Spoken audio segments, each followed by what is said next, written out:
चिकित्सा जाके हॉस्पिटल में देखिए कैसे लूट मची हुई है। एक बॉडी जाता है तो उनके लिए लगता है मुर्गा आ गया, इसको अब हलाल करो। तो अगर आप 100 साल जीते हैं तो 65 साल 60 साल तो आप सरकार के लिए जी रहे हैं, और सरकार बदले में आपको क्या कर रहा है? सरकार आपको दूषित हवा दे रहा है, दिल्ली का प्रदूषण। और उसी में गोदी मीडिया बोल रहा है कि कटोरा नुमा आपका दिल्ली है, कटोरा नुमा।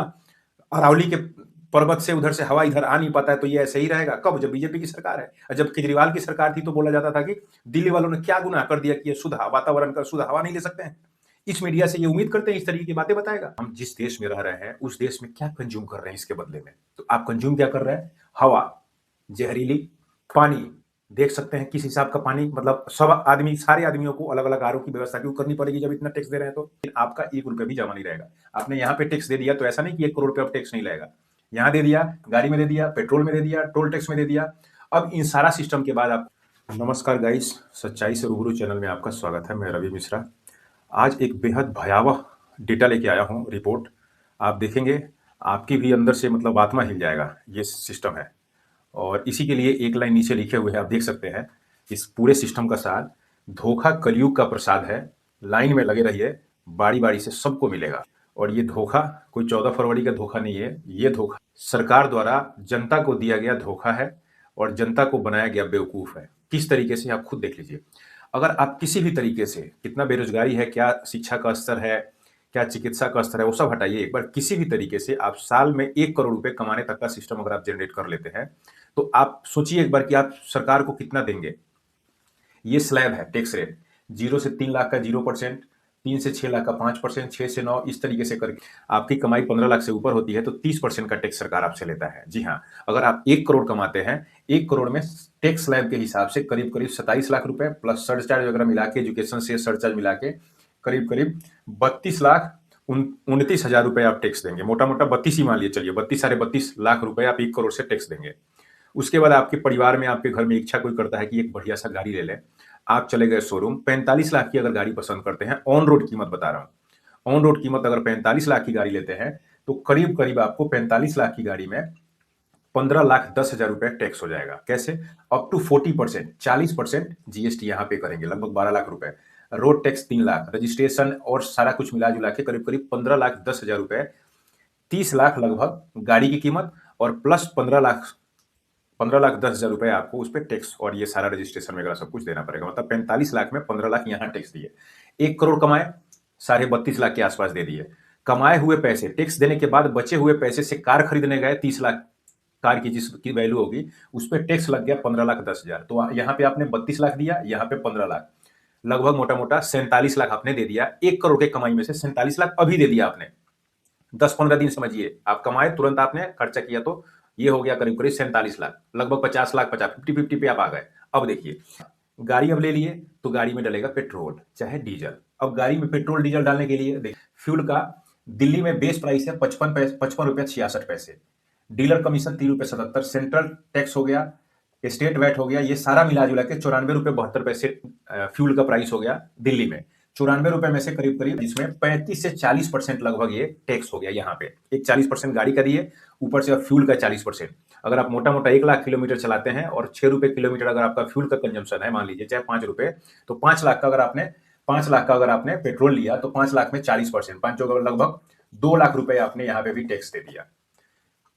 कमाए उसमें टैक्स, गाड़ी खरीदे उसमें भी टैक्स, 50% आपका टैक्स लग गया कमाई का। अब यहाँ पे डीजल डेली पेट्रोल भरवा रहे हैं, लगभग 40% आप टैक्स यहाँ पे भर रहे हैं। ये सारा करने के बाद अब आज ये गाड़ी में तेल डल गया, अब चलेगी गाड़ी रोड पे। रोड पे चलेगी तो हर 15-20 मिनट पे क्या है, हर 15-20 किलोमीटर पे क्या है, टोल टैक्स है। जी हाँ, टोल टैक्स कितना है? लगभग 1.5 से 2 रुपए किलोमीटर के बीच में, 2.25 रुपए ही मान लीजिए, 2 रुपए किलोमीटर के आसपास टोल टैक्स आपको देना पड़ेगा। ठीक है, गाड़ी चलेगी तो क्या होगा, ब्रेकडाउन होगा चाहे सर्विस होगा। सर्विस में जाएंगे, पार्ट्स खरीदेंगे, पार्ट्स पे 18 से 28% तक का जीएसटी फिर भरिए। सर्विस जो कराएंगे उस पे सर्विस टैक्स अलग से 18% भरिए। ये सारा जंजाल टैक्स का देखिए। ये सारा कुछ पे करने के बाद, ये सब कुछ आप पे कर रहे हैं, बिल्कुल एकदम डिसेंट एक नागरिक बने हुए हैं, आप पे कर रहे हैं। सारा कुछ पे करने के बाद सरकार आपको क्या दे रही है? मतलब ओवरऑल सिचुएशन में देखिए, ये सब कुछ मिला के कुछ आप जा रहे हैं साबुन सरफ खरीदने के लिए, कपड़ा खरीदने के लिए, सब पे 12%, 18%, 28% टैक्स सब पे कर रहे हैं। जीएसटी सब पे कर रहे हैं। एलईडी टीवी खरीद रहे हैं, वॉशिंग मशीन, फ्रिज, सब कुछ सबके दे रहे हैं, सब कुछ पे दे रहे हैं। आपको रिफंड नहीं मिल रहा है। जो व्यवसायिक वर्ग को धागा खरीदा, फिर टेक्सटाइल प्रोसेसिंग किया, फिनिश गुड्स बनाया, तो धागे पे उसने 18% अगर जीएसटी दिया, चाहे 5% जीएसटी दिया, फिनिश गुड्स को बेचा, जीएसटी लगा लिया, तो उसका एडजस्ट हो जाएगा। उसका जो सरप्लस बचेगा वो भी सरकार के पास जमा रहेगा, लेकिन आपका 1 रुपया भी जमा नहीं रहेगा। आपने यहाँ पे टैक्स दे दिया, तो ऐसा नहीं कि 1 करोड़ रुपया अब टैक्स नहीं लगेगा। यहाँ दे दिया, गाड़ी में दे दिया, पेट्रोल में दे दिया, टोल टैक्स में दे दिया। अब इन सारा सिस्टम के बाद आपको होता है कि भाई अब हम जिस देश में रह रहे हैं, उस देश में क्या कंज्यूम कर रहे हैं इसके बदले में। तो आप कंज्यूम क्या कर रहे हैं? हवा, जहरीली पानी, देख सकते हैं किस हिसाब का पानी, मतलब सारे आदमियों को अलग अलग आर की व्यवस्था क्यों करनी पड़ेगी जब इतना टैक्स दे रहे हैं। तो आप मोटा मोटा मानिए 100 साल जिएंगे, 60% तो आप अपने जीवन का 60 से 65% टैक्स में दे रहा है। मतलब 100 साल में करीब करीब 65 साल 60 साल, तो अगर आप 100 साल जीते हैं तो 65 साल 60 साल तो आप सरकार के लिए जी रहे हैं। और सरकार बदले में आपको क्या कर रहा है? सरकार आपको दूषित हवा दे रहा है, दिल्ली का प्रदूषण। और उसी में गोदी मीडिया बोल रहा है कि कटोरा नुमा आपका दिल्ली है, कटोरा नुमा, अरावली के पर्वत से उधर से हवा इधर आ नहीं पाता है। तो ये ऐसे ही रहेगा कब? जब बीजेपी की सरकार है। और जब केजरीवाल की सरकार थी तो बोला जाता था कि दिल्ली वालों ने क्या गुनाह कर दिया कि ये शुद्ध वातावरण का शुद्ध हवा नहीं ले सकते हैं। इस मीडिया से ये उम्मीद करते हैं इस तरीके की बातें बताएगा। हवा शुद्ध नहीं है, पानी से देख रहे हैं कितने लोग मर रहे हैं। भोजन, अब भोजन में क्या है? दूध है मिलावटी, पनीर मिलावटी, सब कुछ अंडा नकली, चना नकली, जीरा में सीमेंट मिला के जीरा आ रहा है, फल फ्रूट सब्जी में पेस्टिसाइड और केमिकल मिला के हरा हरा भरा बिल्कुल ताजा तरोताजा दिखाया जा रहा है। इस पे क्या कंट्रोलिंग है? भूखमरी का लेवल एक अलग लेवल पे है। आप जाके देखिए, आज भी जाके देखेंगे रोड पे कम से कम 200-300 एक फ्लाईओवर के नीचे लोग बिना छत के और बिना खाए हुए सो रहे हैं। ये विश्व गुरु, आप पहुंचे विश्व गुरु बनना चाहते हैं 2047 में, क्या जरूरत है विश्व गुरु का? अभी आप शुद्ध हवा दे दीजिए, शुद्ध पानी दे दीजिए, एक दो टाइम का भोजन का व्यवस्था कराइए, भोजन दे दीजिए शुद्ध शुद्ध में। आप एफएसएसआई वाला का कोई कंट्रोलिंग ही नहीं है। यही अगर चाइना की बात करें तो चाइना में दूध नकली पकड़ा गया था, करीब करीब 650 से 700 लोगों को फांसी दिया गया था, वो भी 3 महीने के अंदर में।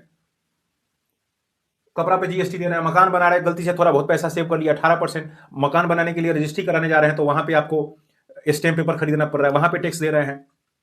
अब आ जाती है हवा नहीं मिला आपको, पानी नहीं मिला, भोजन नहीं मिला, कपड़ा पे टैक्स दे रहे हैं, मकान पे टैक्स दे रहे हैं। अब आ जाती है बात शिक्षा की। शिक्षा का क्या स्तर है? आप नर्सरी से लेके क्लास 1 से लेके +2 तक के किसी भी विद्यालय में जाके देखिए सरकारी में कितने बच्चे सरकारी में पढ़ रहे हैं, वो जिनके फैमिली सक्षम है फिर भी वो पढ़ा रहे हैं सरकारी में, बिल्कुल नदारत है। वहां पे वही पढ़ा जा रहा है जिनको पढ़ाई से बहुत ज्यादा मतलब नहीं है, ना उनको पढ़ाने का बच्चों का शौक है, और शौक भी है तो वहां क्वालिटी ऑफ एजुकेशन नहीं है। पूरा का पूरा एजुकेशन सिस्टम अगर देखी जाए तो कन्वेंट वाले सिस्टम में ईसाई धर्म के लोगों का जो कन्वेंट स्कूल है सारा शिक्षा व्यवस्था संभाल रखा है। प्राइवेट स्कूल में क्या है? फीस की मनमानी है, बुक्स है, जूते हैं, यूनिफॉर्म है, ये सारा कुछ स्कूल से ही लेना है, 3 का 13 में लेते हैं, बेल्ट है, टाई है, सब बेच रहे हैं वो। टूर के नाम पे बच्चों से 5-5 लाख रुपए लेते हैं कि यूएस में हम ले जाएंगे, यहाँ ट्रिप कराएंगे, वहां ट्रिप कराएंगे। स्कूल बन रहा है, 5 स्टार होटल की तरह स्कूल बनाए जा रहे हैं। आम आदमी से एक तो यहाँ टैक्स से वसूली जा रहा है, सरकार निचोड़ ले रहा है, बच्चा को चाहिए निचोड़ के डाल दे रहे हैं।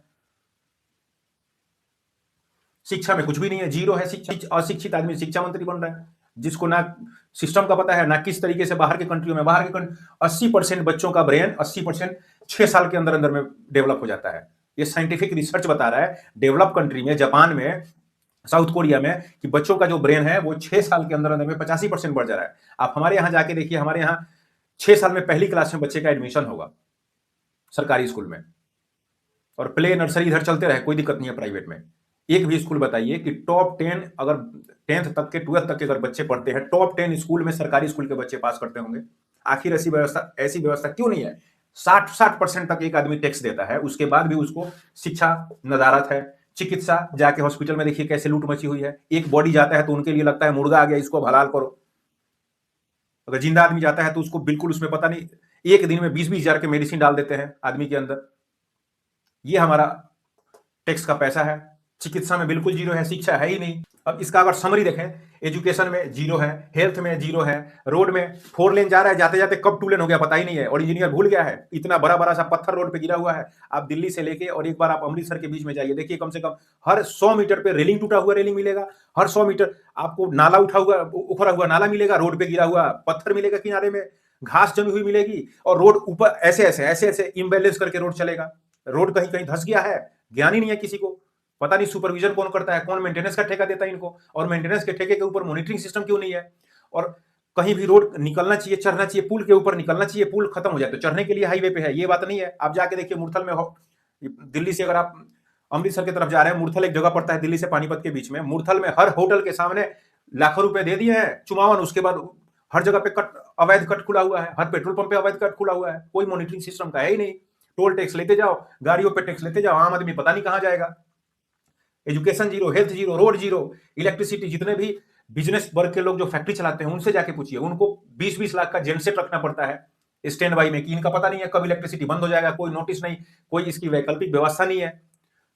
इलेक्ट्रिसिटी के लिए चलाना पड़ता है जेनसेट, इनको शौक से कोई नहीं चलाता, यहाँ पे दिल्ली एनसीआर में शौक से कोई नहीं चलाता जेनसेट, सबको मजबूरी में चलाना पड़ता है।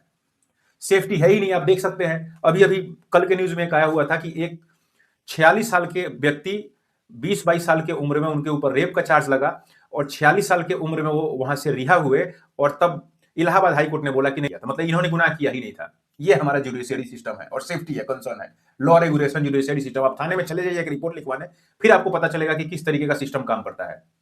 बिना गाली दिए बात नहीं करता है सब, हमारे पैसे से, जनता के पैसे से पलते हैं और जनता को ही सताते हैं ये सब। पुलिस विभाग छोड़ दीजिए, स्टेट का क्या पुलिस का सिस्टम है, उनको बस चालान काटने हैं, उनको कैमरा में देखने हैं, चालान काट ले हैं, तबाही करने हैं, बस कुछ नहीं हो। बैंक का सिस्टम आप देख लीजिए, बैंक किस तरीके से आपको नोचता है। मिनिमम बैलेंस के ऊपर चार्ज, एटीएम ट्रांजेक्शन अगर 2 से ज्यादा करे उसके ऊपर चार्ज, एसएमएस भेजेंगे उसके ऊपर चार्ज, इनएक्टिव रखेंगे उसके ऊपर चार्ज, एटीएम का 300 रुपया चार्ज अलग से लेंगे, क्रेडिट कार्ड का चार्ज अलग से लेंगे। एक दिन क्रेडिट कार्ड का अगर आपका पेमेंट डिले हो जाता है, 2 दिन डिले हो जाता है, तो आपसे 650 रुपए डिले चार्ज लेते हैं। उसके बाद लोन के लिए हाथ जोड़ते हैं कि लोन ले लो, लोन ले लो। लोन लेने के बाद अगर आपका सिस्टम ठीक होता है, आप अगर जाते हैं कि भाई अब लोन बचा हुआ जो है वो हमारे से पहले ले लीजिए, तो 3% अलग से पेनाल्टी डालते हैं, प्रोसेसिंग फीस अलग से लेते हैं। और इन सब करने कराने के बाद अगर बैंक दिवालिया होता है तो आपका 5 लाख रुपए आपका सेवा है बस। अगर 20 लाख रुपए रखे तो 15 लाख डूब गया, और आप क्लेम नहीं कर सकते, क्योंकि ये नियम है, आरबीआई का नियम है, 5 लाख से ज्यादा आप बैंक नहीं रख, आप क्लेम नहीं कर सकते। ये बैंकिंग सिस्टम है हमारे पास। आए दिन प्लेन एक्सीडेंट देखिए किस तरीके से हो रहा है, अब पता नहीं है हो रहा है कि कराया जा रहा है, या ऊपर ही वाला मालिक है। ये सारा सिस्टम समझने के बाद आपको क्या रहा है, ये जीरो रिपोर्टिंग है सरकार का, 0/100 मैक्सिमम इंटेलेक्चुअल आदमी है, पढ़े लिखे आदमी है, एक्सपीरियंस आदमी है, इंडिया से बाहर जाके सेटल हो रहा है। हो सकता है मैं भी चला जाऊं, मैं भी बाहर जाके सेटल हो जाऊं, कौन लड़ेगा इतना सिस्टम से। आप एक कोर्ट कचहरी में चले जाइए किसी काम के लिए, बिना घूस का, बिना दलाल का आपका काम ही नहीं होगा, नहीं तो 10 चक्कर लगा, इतना चक्कर लगा देंगे कि चक्कर से आपको चक्कर आ जाएगा। जय हिंद। सब्सक्राइब कीजिए, शेयर कीजिए।